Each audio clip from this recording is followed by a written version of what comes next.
ruwiya anin nabiyyi alaihi salatu wassalamu annahu qala,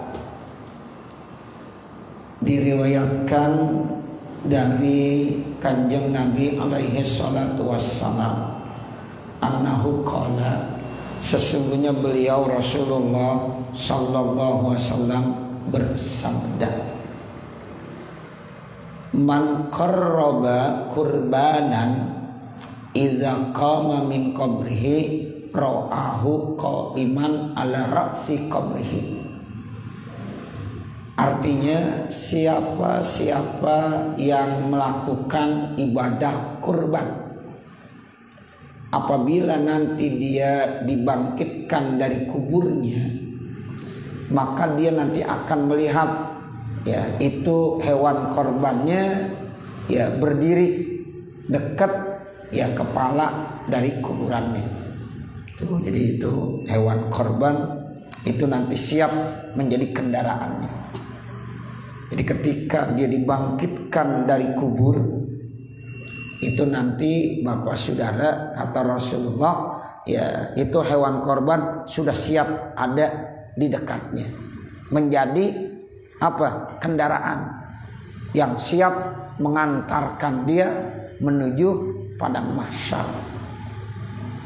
Enak gak kira-kira? Enak. Jadi kita mau kemana-mana, di depan rumah kita udah ada kendaraan. Nah kendaraannya bagaimana? Ya tentunya kendaraan yang terbaik. Itu kendaraan yang terbaik buat orang tadi. Ya, jadi digambarkan dalam hadis ini oleh Rasulullah sallallahu alaihi wasallam bahwa orang-orang yang melaksanakan ya ibadah korban, nah itu bentuk hewan korban yang pernah dikorbankan tersebut nanti pada saat manusia dibangkitkan dari kuburnya, itu ya hewan korbannya sudah siap ada di depannya, dan itu menjadi kendaraan yang siap digunakan, dikendarai menuju padang mahsyar. Karena nanti manusia itu kan akan digiring ke padang mahsyar. Ya, itu di sana banyak hadis-hadis yang menerangkan yuhsyarul mar'u ma'aman ahabba. Seseorang nanti akan dikumpulkan di padang mahsyar bersama-sama dengan orang-orang yang dicintai. Nah, itu dalam rangka manusia akan digiring ke dalam mahsyar, itu nanti beda-beda mereka itu ya digiringnya ke padang mahsyar. Nah, di antaranya ada satu keistimewaan buat orang-orang yang berkorban, maka dia sudah disiapkan kendaraan. Ya, jadi pas banget dia ya sudah dibangkitkan dari kuburnya. Nah, itu ya hewan korbannya udah siap di depannya. Jadi apa? Jadi kendaraan yang tentunya mewah. Ya, kendaraan mewah tentunya yang siap digunakan. Fa idza lahu sya'run minadz-dzahabi wa 'ainahu min yaqitil jannati wa qurranahu minadz-dzahabi. Tiba-tiba itu rambutnya karena indahnya, bagusnya itu jadi berubah, terbuat dari emas. Dua matanya dari mutiara-mutiara yang ada di dalam surga. Tanduk-tanduknya itu pun terbuat dari emas. Nah, ini artinya betapa ya mewahnya kendaraan tersebut, sampai-sampai digambarkan seperti itu. Fayaqulu, maka ia berkata, man anta, siapa engkau? Wa ayu syai'in anta, dan sesuatu apa engkau ada di sini? Wa ma ra'aitu ahsana minka, dan tidaklah saya melihat ya tidak ada lagi yang lebih bagus daripada engkau. Orang yang baru dibangkitkan dari kubur tersebut, dia akan heran dan dia akan bertanya, siapa kamu ini? Dari mana kamu datangnya? Gak pernah aku melihat sesuatu yang lebih indah daripada kamu. Tuh, jadi kendaraan yang dilihatnya itu ya bagus banget. Sehingga sampai-sampai dia ya bertanya, kamu ini dari mana datangnya? Siapa kamu? Nggak ada lagi sesuatu yang aku lihat yang lebih indah dari kamu, yang lebih bagus daripada kamu. Itu kendaraannya ya dipuji seperti itu Bapak Saudara. Makanya beruntung dah kalau orang yang sudah berkorban. Ya, dan korban itu ya diperintahkan bukan hanya seumur hidup sekali, bukan. Tetapi setiap tahun saat itu kalau kita ada uang, kita termasuk orang yang punya kelebihan harta, nah saat itu diperintahkan. Jadi bukan satu kali kita disuruh berkorban. Tidak seperti pergi haji. Kalau pergi haji kewajibannya hanya apa? Hanya satu kali seumur hidup. Tapi kalau berkorban itu tidak satu kali aja, tapi setiap tahun manakala saat di bulan haji, khususnya tanggal 10, 11, 12, 13 dia punya dana yang lebih ya, sehingga dia diperintahkan untuk berkorban. Contoh begini Bapak Saudara, yang gampangnya, misalnya tanggal 1 bulan Zulhijjah kita nggak punya duit, tanggal 2 nggak punya duit, pas tanggal 10 ya yang namanya rezeki kita nggak tahu, wa razaqahu min haitsu la yahtasib, tiba-tiba Allah ngasih rezeki, apakah obyekan kita gol saat itu? Kan bisa aja ya, tanggal 10 gol obyekan, ya ternyata kita megang uang cukup banyak, wajib nggak kira-kira tuh ya kita ya melakukan korban? Wajib, dianjurkan, karena ya saat itu kita punya kelebihan harta. Pas tanggal 10, tanggal 11, tanggal 12 di saat-saat hari nahar atau hari tasyrik, ternyata Allah kasih kita rezeki. Ya rezeki yang tak pernah diduga-duga, duit kita banyak, puluhan juta kita punya uang. Ya, nah itu kita diperintahkan untuk berkorban. Padahal tanggal 1 ya nggak punya uang, tanggal 5 nggak punya uang. Entah kenapa ya itu Allah kasih rezeki min haitsu la yahtasib, dari jalan yang tak pernah diduga-duga. Kewajiban beda dengan zakat. Kalau zakat perlu ada 1 tahun, ada haul. Kalau zakat kan begitu ya, haul dulu. Ya udah ada 1 tahun. Nah itu kalau udah memenuhi nisab baru diwajibkan mengeluarkan zakat. Ya begitu. Tapi kalau korban pokoknya saat itu ada, ya udah kewajiban, diperintahkan. Walaupun pada tanggal 1 bulan Zulhijjah di bulan punya duit, tiba-tiba tanggal 10 Allah kasih rezeki, ya obyekannya gol, lumayan juga ya, 2,5%, ya kan? Nah lumayan itu ya. Jadi ini rezeki dari Allah Subhanahu wa ta'ala.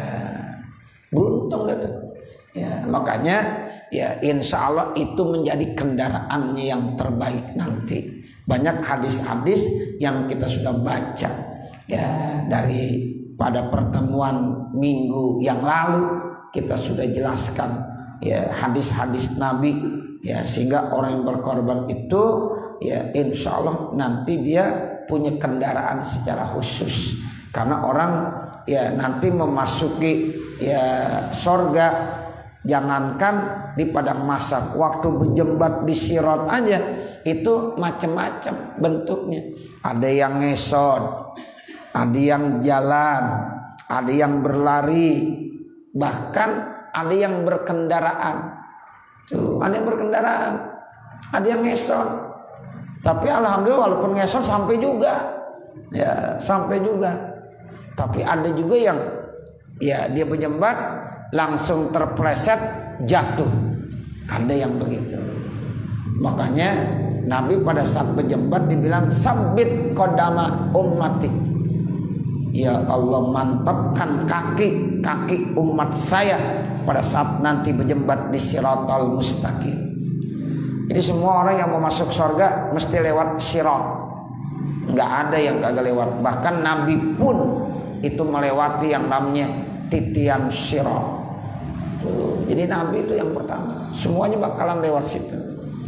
Beda kalau terkait dengan hisab. Kalau hisab ada orang yang masuk surga bi ghairi hisab. Yadkhulunal jannata bi ghairi hisab. Jadi ada di antara manusia-manusia, hamba-hamba Allah yang nanti masuk ke dalam surga tanpa ada hisab. Ada juga yang yadkhulunal jannah bihisabin yasir. Mereka masuk ke dalam surga, Pak, saudara, tapi hisabnya gampang. Makanya kita selalu minta doa, Allahumma hasibni hisabai yasira. Ya Allah, berikanlah kepada saya hisab, tapi hisab yang gampang. Kalau seandainya kita nggak masuk dalam kategori umat yang masuk surga tanpa hisab, seandainya dihisab, tapi berikanlah hisab yang gampang, kagak bertele-tele, nggak susah-susah. Tapi ada juga yang hisabannya syadida, berat, Bapak Saudara, hisabnya syadida. Nah itu, jadi orang-orang udah masuk surga, dia masih dihisab aja, masih tanya. Ya, tapi lulus juga, alhamdulillah selamat. Nah seperti itu.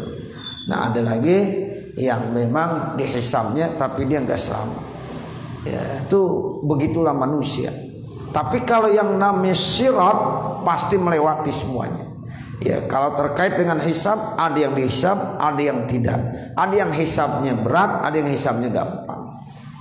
Nah nanti ya orang ya pada saat mau kepada mahsyar, pada saat mau berjembat di sirat itu berbeda-beda. Ada yang berkendaraan. Nah mudah-mudahan kita punya kendaraan, ya punya kendaraan. Nah salah satu kendaraannya apa? Amal soleh. Ya kagak mesti dengan korban aja. Ya ada yang nanya, Ustaz, saya emang kondisi saya sampai saat ini, bahkan ada orang yang sampai meninggal dunia belum sempat korban karena memang nggak punya uang. Ya itu bagaimana? Nanti berarti dia nggak punya kendaraan? Oh enggak begitu. Kemarin udah dijelaskan hadisnya. Ada kendaraannya, walaupun dia belum pernah korban gitu karena memang nggak mampu, ya dia bisa punya kendaraan nanti. Nah kendaraannya dari mana? Dari amal soleh yang lain yang bukan dari korban. Jadi al-amalus soleh, amal soleh yang mereka kerjakan itu insya Allah menjadi kendaraan buat mereka. Tuh seperti itu Bapak Saudara. Fayaqulu, maka kendaraan itu berkata, ana kurbanuka, saya ini kan korbannya kamu dulu, ibadah korban yang pernah kamu lakukan, allazi qarrabtani, yang kau korbankan saya di dunia. Dibilang begitu, ini saya ya adalah hewan yang pernah kamu korbankan saat di dunia. Nah saat ini saya menjadi kendaraan buat kamu. Summa yaqulu, kemudian ya kendaraan itu bilang, irkab ala zahri, kendarailah di atas punggungku. Fayarkabu alaihi, maka ia mengendarai atasnya. Wa yazhabu bihi, dan dia pergi mabainas samai wal ard, yaitu di kawasan antara langit dan bumi, ila dzillil arsy, sampai ke naungan arasnya Allah subhanahu wa ta'ala. Jadi artinya diajak jalan-jalan tuh, bangun ya dari kubur, ternyata diajak seneng-seneng, diajak jalan-jalan pakai kendaraan itu Bapak Saudara. Ya udah silakan kamu naik aja, masuk sini, naik kendaraannya, dibawa terus keliling bainas sama wal ard, antara langit dan bumi, bahkan sampai ke naungan arasnya Allah subhanahu wa ta'ala. Itu dengan kekuasaan Allah subhanahu wa ta'ala. Rajabiyah. Wa qala alaihi salatu wassalam, dan Rasulullah sallallahu alaihi wasallam bersabda, man shalla salatana wa nasaka nusukana fahuwa minna.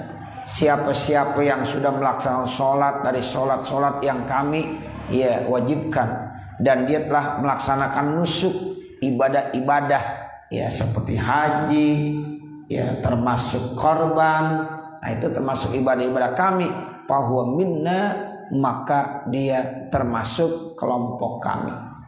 Makanya kita selalu baca tuh dalam doa iftitah Bapak Saudara, inna sholati wa nusuki wa mahyaya wa mamati lillahi rabbil alamin. Tuh bacanya jangan salah tuh saudara, inna sholati, jangan inna sholati, jangan begitu ya, jangan inna sholati. Kalau kata-kata inna sholati salah ya, tapi jangan dibaca seperti bacanya inna sholati wa nusuki wa mahyaya wa mamati lillahi rabbil alamin. Ini bacaan yang kadang-kadang udah biasa, tapi kadang-kadang orang salah juga masih ya, inna sholati wa nusuki. Nah itu tolong diperbaiki. Sama juga kita baca syahadat, asyhadu alla ilaha illallah, asyhadu alla ilaha illallah. Jangan asyhadu an la. Paham ya Bapak ya? Jangan baca asyhadu an la ilaha illallah. Itu salah. Nun sukun ketemu lam, itu hukumnya idgham bila gunnah. Jadi suara nunnya enggak boleh lagi ada, jadi harus suara lam. Alla, enggak boleh anla, tapi apa? Alla. Asyhadu alla ilaha illallah wa asyhadu anna muhammadan rasulullah, itu juga salah. Wa asyhadu anna muhammadan rasulullah, itu salah bacanya. Kalau Bapak baca begitu di dalam sholat, kagak sah sholatnya entar. Jadi bacanya bagaimana? Wa asyhadu anna muhammadar rasulullah. Tanwin nggak usah dibaca lagi tuh, muhammadan rasulullah nggak boleh. Karena kalau tanwin ada ra, itu berarti ya masuk jadi idgham bila gunnah. Jadi ada suaranya ra. Wa asyhadu anna muhammadar rasulullah. Itu ya Bapak Saudara ya. Kenapa saya sampaikan seperti ini, hal yang penting. Kadang-kadang ada orang kurang perhatiin di dalam sholat bacanya begitu, asyhadu an la ilaha illallah wa asyhadu anna muhammadan rasulullah. Enggak sholat.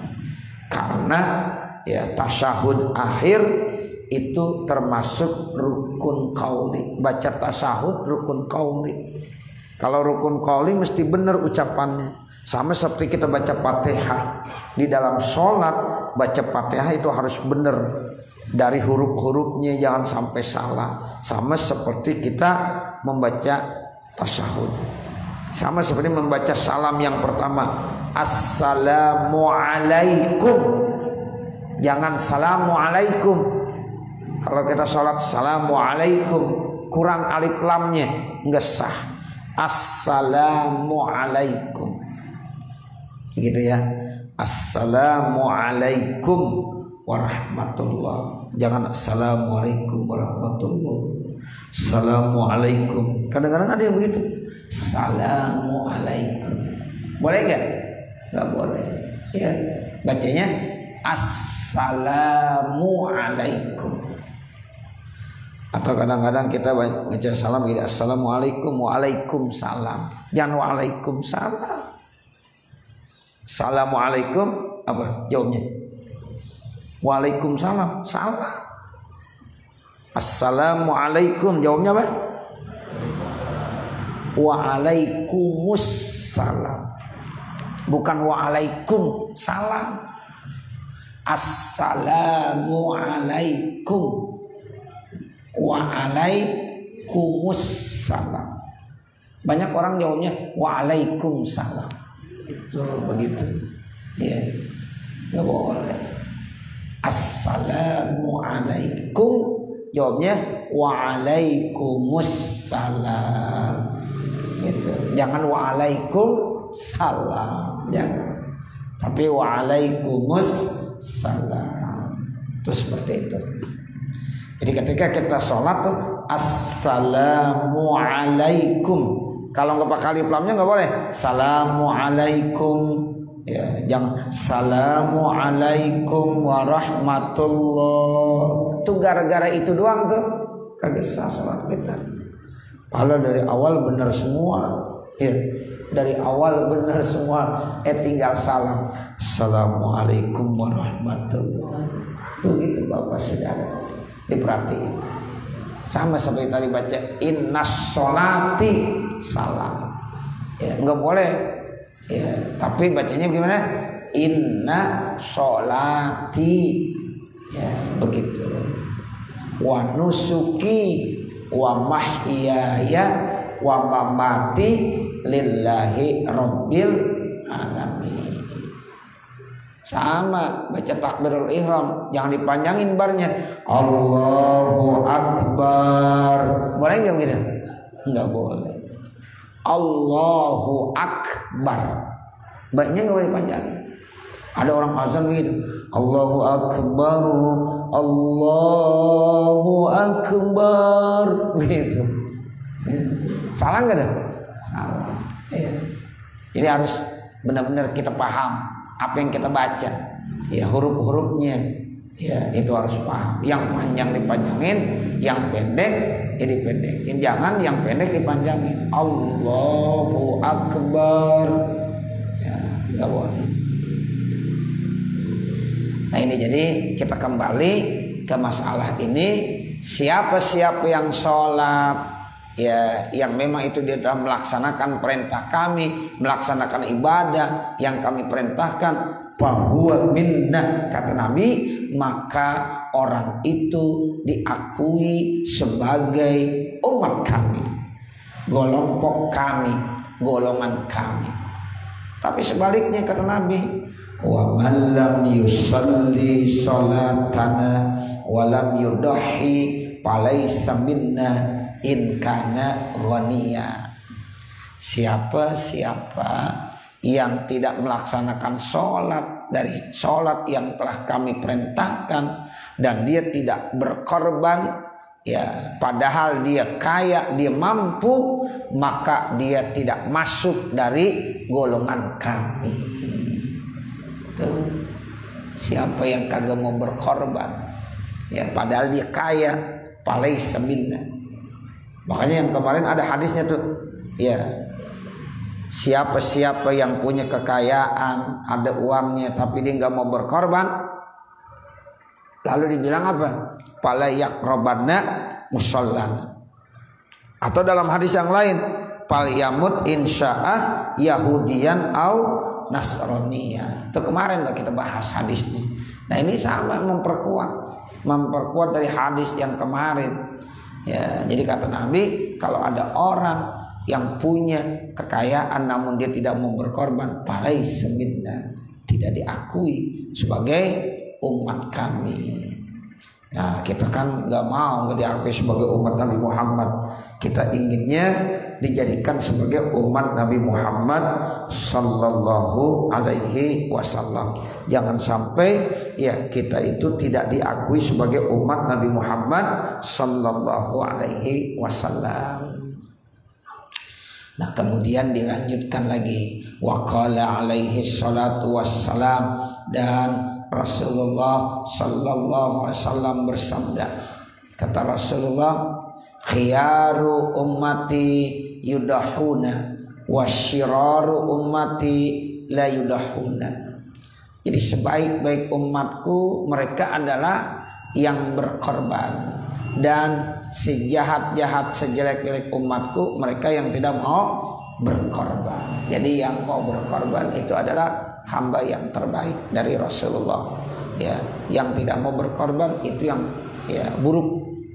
Wa qala alaihi salatu wassalam, dan Rasulullah sallallahu alaihi wasallam bersabda, ala innal udhiyata minal a'malin munjiyati, ketahuilah sesungguhnya udhiyah, berkorban itu bagian daripada amal-amal yang bisa menyelamatkan. Tunji sahibaha, korban itu merupakan amalan-amalan yang menyelamatkan siapa? Yaitu yang berkorban, min syarrid dunya wal akhirati, dari kejahatan baik hidup di dunia maupun nanti di akhirat. Zubdatul wa'izin. Al-udhiyatu wajibatun ala kulli muslimin muqimin musirin. Udhiyah itu hukumnya diwajibkan bagi setiap orang Islam yang mukim, yang menetap, dan yang punya kemampuan. Musir itu sama dengan ghani, yang punya kekayaan. Ya, jadi wajib bagi setiap orang Islam yang mukim dan dia punya kekayaan, ada hartanya. Wahwa, orang yang kaya itu yang wajib korban siapa? Ayyamlikan nisoban, yang sudah memiliki satu nisob. Wahwa mi'ata dirhamin, yaitu 200 dirham. Jadi kalau dihitung 200 dirham itu ya sekitar uangnya ya 80 jutaan lah. Ya. Jadi kalau ada orang di bulan Zulhijjah punya uang udah 80 juta, ya udah mesti dah korban. Karena udah ada nisabnya. Nisab zakat kan itu 80 juta. Ya 80 juta. Ya kalau seandainya dihitung sekitar ya 80 gram emas. 1 gramnya 1 juta. Ya, kalau 1 gram 1 juta kan 80 juta. Seperti itu. Jadi itu namanya udah memenuhi nisab. Au qimatuha, atau kimahnya, nilainya. Ya, nilai daripada 200 dirham. Fadilan an hawaijihil asliyah, yang udah ada kelebihan dari kebutuhan-kebutuhan pokoknya. Jadi kebutuhan pokoknya udah bisa dipenuhi, masih ada kelebihan. La yu'tabaru fihi wasfun nama'i, tidak dilihat yaitu sifat perkembangannya. Wala yu'tabarul haulani, dan tidak diiktibar, diperhatiin 2 haulnya. Kaz zakati, sama seperti zakat. Kalau zakat pakai haul. Ya, tapi kalau korban enggak. Fa inna zakata, maka zakat yu'tabaru, itu dapat diiktibar ya fiha, di dalamnya al haulani, 2 haul. Wa man kana fakiran, maka siapa-siapa yang fakir, fa wajadal mala, kemudian dia ya mendapatkan harta fi ayyamil udhiyati, di hari-hari udhiyah. Hari udhiyah itu tanggal 10, tanggal 11, tanggal 12, tanggal 13 di bulan Zulhijjah. Itu namanya fi ayyamil udhiyah. Ini tanggal 10 itu disebut dengan hari nahar. Hari nahar. Ya, artinya hari nahar ya hari di mana kita diperintahkan untuk berkorban. Tanggal 10, inna a'tainakal kausar fasholli li rabbika wanhar. Wanhar itu namanya hari nahar, itu suruh berkorban tanggal 10. Nah, ada lagi hari tasyrik. Nah, kalau hari tasyrik 3 hari setelah hari nahar, tanggal 11, tanggal 12, dan tanggal 13. Nah, itulah hari-hari udhiyah namanya. Tajibu, wajib alai, atas orang tadi apa? Al udhiyatu, berkorban. Nah, jadi kalau seandainya di hari-hari itu dia punya duit, nah saat itulah wajib berkorban. Walaupun sebelumnya dia nggak punya uang.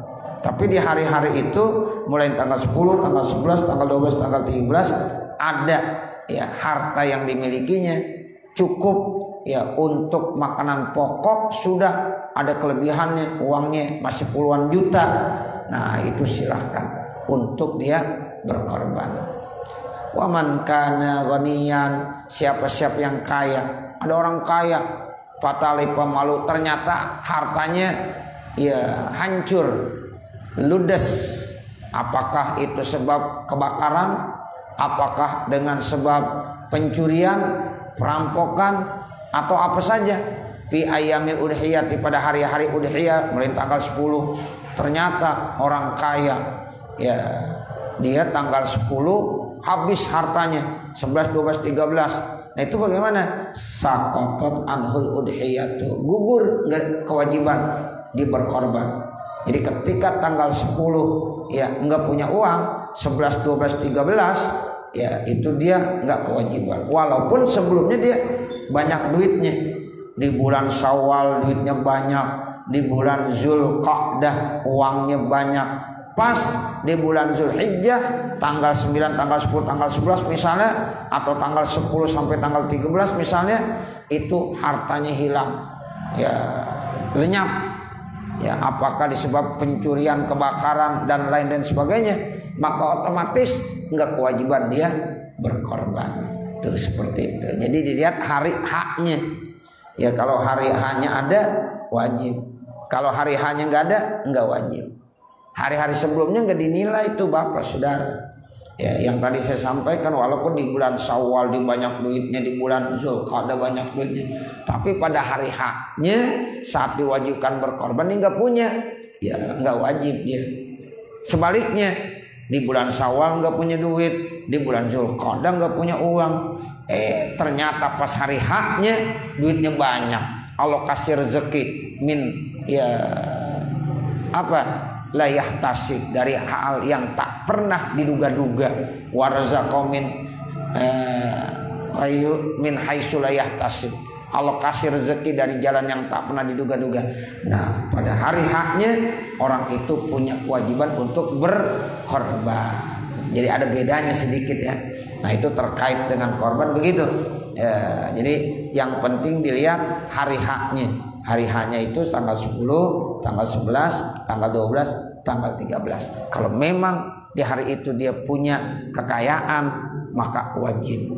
Tapi kalau orang kaya kemudian pas hari haknya enggak punya duit, ya berarti saqatat anhul udhiyah, gugur, dia enggak diwajibkan untuk berkorban. Kaza fi kutubil fikih, itu dijelaskan semuanya dalam kitab-kitab fikih. Jadi kalau kita bicara masalah korban, nanti yang lebih mantapnya udhiyah di bab fikih. Ada ya bab secara khusus yang ya kita bahas terkait tentang korban. Saya kira sampai sini, mengingat waktu Isya sudah datang, ya nanti baru wa innama dan seterusnya. Mudah-mudahan apa yang kita baca pada kesempatan malam hari ini ada manfaatnya, khususnya untuk pribadi saya, dan mudah-mudahan juga untuk para hadirin jamaah sekalian. Akhirnya manakala di sana sini terdapat kesalahan dan kekurangan, saya mohon dibukakan pintu maaf yang sebesar-besarnya. Wa man kamal illa lillah, tidak ada yang sempurna kecuali hanya Allah Subhanahu wa taala. Sebelum kita membaca doa, mari sama-sama kita baca Fatihah. Sehubungan ada infak sedekah untuk pembangunan pondok pesantren Ansarul Muflihun yang datangnya dari Bapak Sobari, sebesar 300.000 rupiah, Mudah-mudahan apa yang diniatkan oleh ya Bapak Sobari diijabah oleh Allah Subhanahu wa taala. Segala hajat-hajatnya dikabulkan oleh Allah Subhanahu wa taala, dan kita doakan semoga rezekinya senantiasa diberikan keberkahan dan mudah-mudahan senantiasa dikasih kemudahan dalam segala urusan-urusannya. Al-Fatihah ala tilkan niyah wa ila hadratin Nabi Muhammadin sallallahu alaihi wasallam. Sayyidun lillah lahumul Fatihah. A'udzu billahi minasyaitonir rajim. Bismillahirrahmanirrahim. Alhamdulillahi rabbil alamin. Ar-Rahmanir Rahim. Maliki yaumiddin. Iyyaka na'budu wa iyyaka nasta'in. Ihdinas siratal mustaqim. Siratal ladzina an'amta 'alaihim ghairil maghdubi 'alaihim waladdallin. Rabbi ighfirli wa liwalidayya amin. Bismillahirrahmanirrahim. Alhamdulillahirabbil alamin. Hamdan yuwaffi ni'amahu wa yukafi mazidah. Ya Rabbana lakal hamdu wa lakas syukru kama yanbaghi li jalali wajhikal karim wa li 'azimi sultanik. Allahumma salli ala sayyidina Muhammad wa ala ali sayyidina Muhammad. Assalatu wassalamu alayka ya Rasulullah. Assalatu wassalamu alayka ya Habiballah. Assalatu wassalamu alayka ya Safwatallah. Allahumma inna nas'aluka ridhaka wal jannah wa na'udzubika min sakhatika wan nar. Allahumma shrah lana sudurana wa yassir lana umurana warham amwatana washfi mardana waqdi hawaijana wahtim bisolihati a'malana birahmatika ya arhamar rahimin. Rabbana atina fid dunya hasanah wa fil akhirati hasanah wa qina adzabannar. Wa sallallahu ala sayyidina Muhammadin wa ala alihi wa sahbihi wasallam. Walhamdulillahi rabbil alamin. Wassalamu alaikum warahmatullahi wabarakatuh.